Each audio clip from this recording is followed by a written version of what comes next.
So I want to do a quick update to the video that I just did recently on the OB-4 speaker. I want to share two additional pieces of information with you. So the first thing I'm going to play is a song from my album, Kayla Joy album, which is available on all streaming platforms. You should check it out, and it's amazing. I'm going to play this song, and I'm going to create a couple of loops from it right now. So let's go.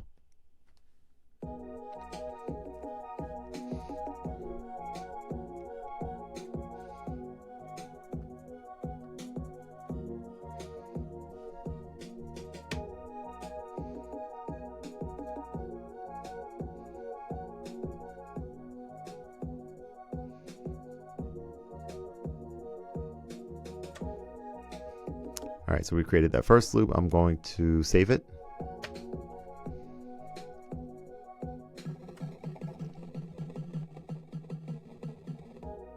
Now I'm going to go to a slightly different part of the song, and I'm going to create a loop from there next.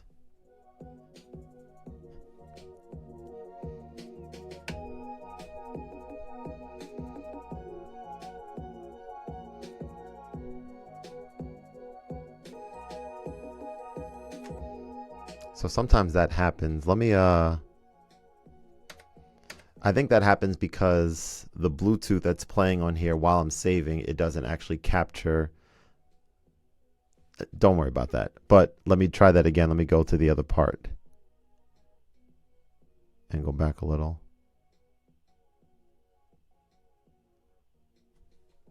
Okay, right here.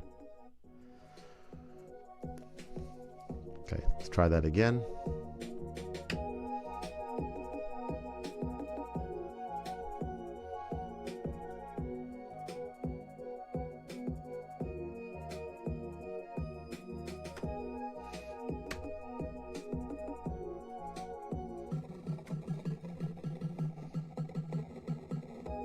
And you know what? Let's do one more section. Actually, let's do like towards the end when the drums come out. Let's see. Dang, what just happened? Disconnected? All right, we're connected again.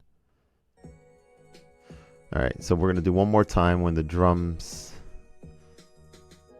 right there. Right here. Okay, so this is the third section of the song that we're grabbing. Three somewhat distinct sections.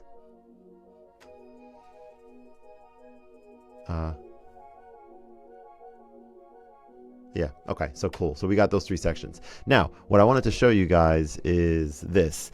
So when you are in disc mode with your loops, right here, okay.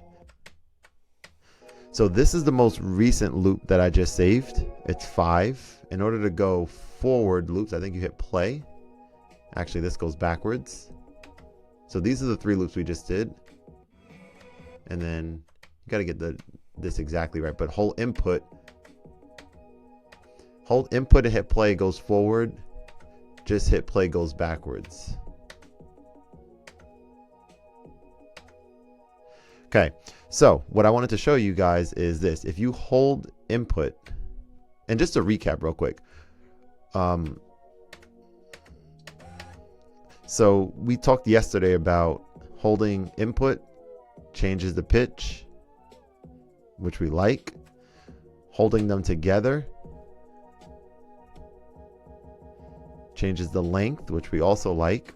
And let's talk about the thing that I talked about before. I got confirmation from TE that currently there is no way to slide like you can in, you know, the regular mode. So you can't slide yet. They may implement it possibly, which would be cool for me. And it makes sense why it's not here. They don't want to overcomplicate something so, you know, simple, for lack of a better word, in terms of like the number of button inputs and stuff. I lended a couple of suggestions on how I could see that working without overcomplicating things. And the thought process is there's not really anywhere to slide to if you aren't in the live song itself.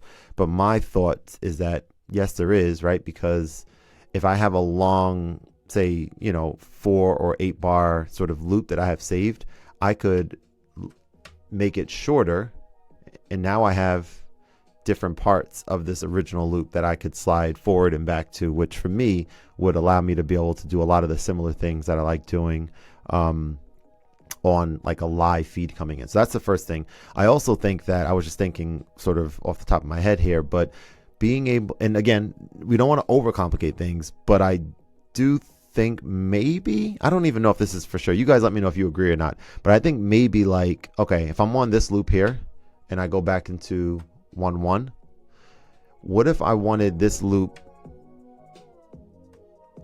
to be this? Like, what if I wanted this saved loop? Uh-oh, hang on, my daughter's awake. Not yet. She's still asleep, but I heard her. Oh, she's making some sound. She's moving around. Look at that. Okay, I'm gonna go check on her in a second. But yeah, so what if I wanted, when I come back in here, I want this version, like it's not saving it this way, but it's just snapshotting this 0.8 speed. That would be interesting. That's not a huge deal for me, but that would be kind of interesting if we had that. But the other thing that we didn't talk about is the following.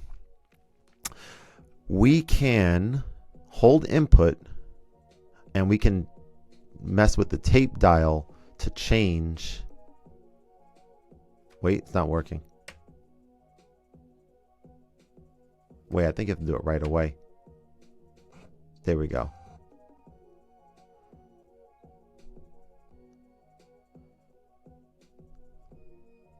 I'm going to turn this up. So basically what I'm doing is using the tape dial while holding input. And let's see if you have to do it right away while holding, because there's two things it says here. It says skip, and then it says speed. So if you don't do it right away, it's not going to work. You have to input, and then you have to do this right away. And then it changes. You can go sift through your different loops, which is kind of cool, I think. And the other thing that I got confirmation on is that we just saved the same song, 3 different parts on 3, 4, and 5 slots here. So what's cool is it keeps the timing for this, right? So if I go like this,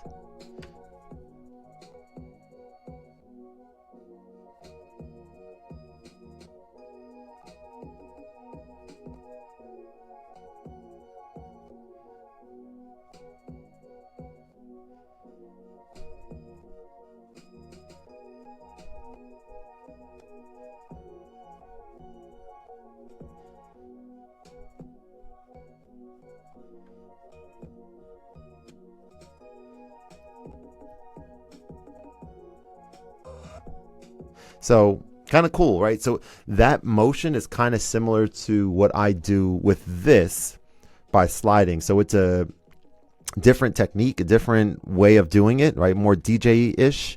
But man, I love this device so much. I'm excited to be involved in the beta testing. I think I can announce it. But yes, I'll be doing some beta testing for this device. The last video that I just came out with reached the right people, which is exciting. And I must say, as I'm looking at this shot, this overhead shot, I must say that I'm really loving this shot. And I want to, you know, tweak it as we move forward, little bits and pieces. Like this wasn't in the last video, was it? This cool thing here, which is a really nice piece of equipment. But I'm just getting some clarity on what I need to be doing and how I need to be doing it. And I'm excited about that. More to come on that front very soon. But thank you for watching. If you enjoyed the video, please like and subscribe, as it does help the channel. And I look forward to seeing you on the next one. Peace.